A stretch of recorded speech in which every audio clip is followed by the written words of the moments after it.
I am the shadow teacher.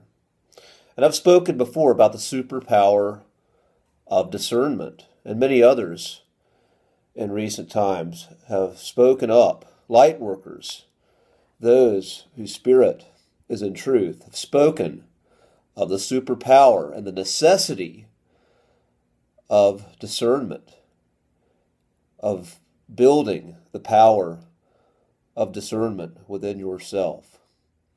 And we're living in interesting times, as that some believe truth in and of itself is relative, that all is good, all is one under the sun, and we're all different expressions of one consciousness, and it's all good.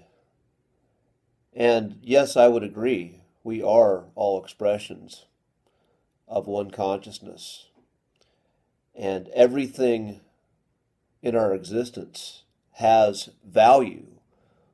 Everything that we are experiencing has value.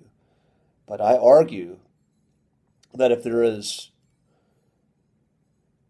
no discernment of values, if there's no right, if there's no wrong, if there's no truth, if there's no deception, if there's no dream, if there's no nightmare, if it's all the same, then does anything matter? Does anything we do matter? Do our thoughts matter? Does our behavior matter? What's the point of all this?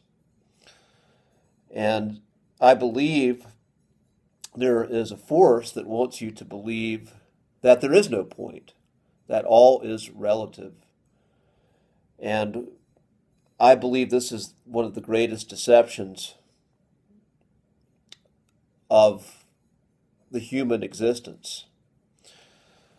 As if you don't know what's true, if you can't discern a dream from a nightmare and understand the qualities that compose a dream, the attributes that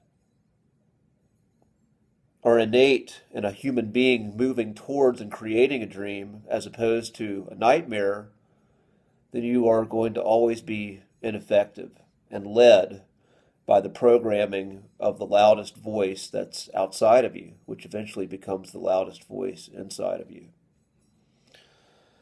So, to have discernment, you have to have an understanding that there is an absolute truth, and that you have to know on a visceral level what that absolute truth is, what it feels like, what it looks like, what is the resonance of it.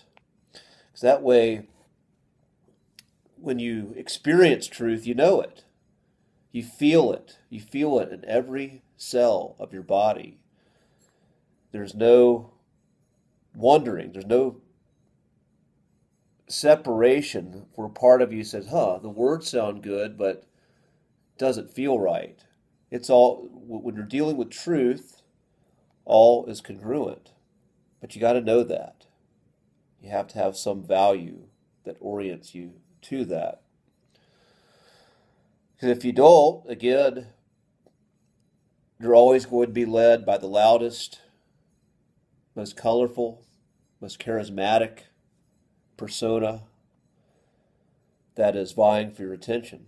There's all kinds of information out there. There's all kinds of personalities that are interesting, fun to watch.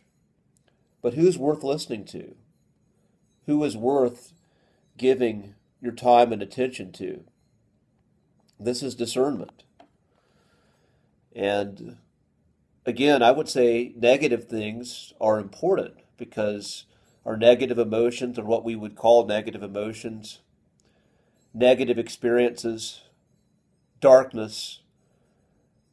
This duality of darkness and light brings value and understanding to our existence. This human life needs darkness.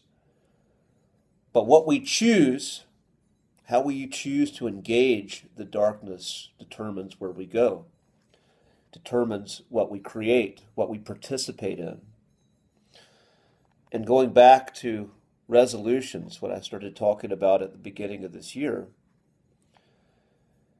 if you are not clear on your values, if you are not clear on that direction of where you're going, if you're not able to discern the worthy guides providing valuable information and insight that you need on your journey, then you will be forever lost, and you will always fail at achieving anything meaningful in your life.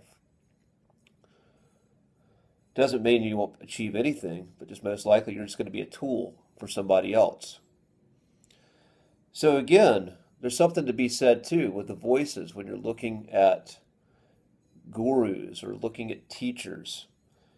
Usually people of value, people who have true understanding, there is consistency in what they say and what they do. There's congruence in their words, their actions, and their beings, and they don't flip-flop on their narratives too much.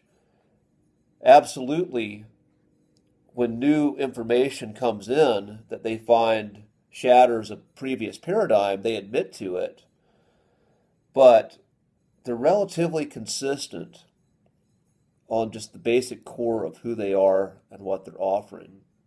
What I find is the great deceivers are always flip-flopping. They're always coming up with something new, more enticing, more entertaining. They're playing to the part of the human psyche that gets bored very easily. And they're always throwing something out there to distract you because they know you're going to get bored. And doesn't mean they always don't have anything valuable to offer, but it just shows me, again, these gurus who are constantly doing something new and different for the sake of doing something new and different, not because it's this new and different thing they're bringing is driven by any kind of truth or greater value. It's just for the sake of getting your attention.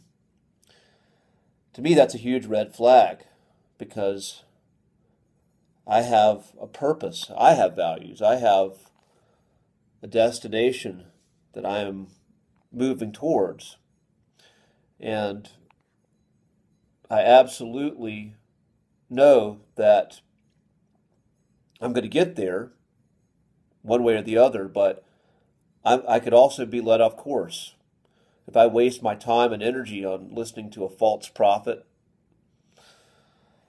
a source that's simply offering information that is wasteful or misleading, then it's going to slow down my journey, hijack my journey. I'm pretty fucking self-determined, so I'm going to get to where I'm going, but a lot of people are not. A lot of people don't have that determination. They don't have that level of willpower. So it's important to be able to judge others by their fruits, by their character, and be able to see that. When you're able to discern and know what is valuable to your goals, to your resolution, and what is not,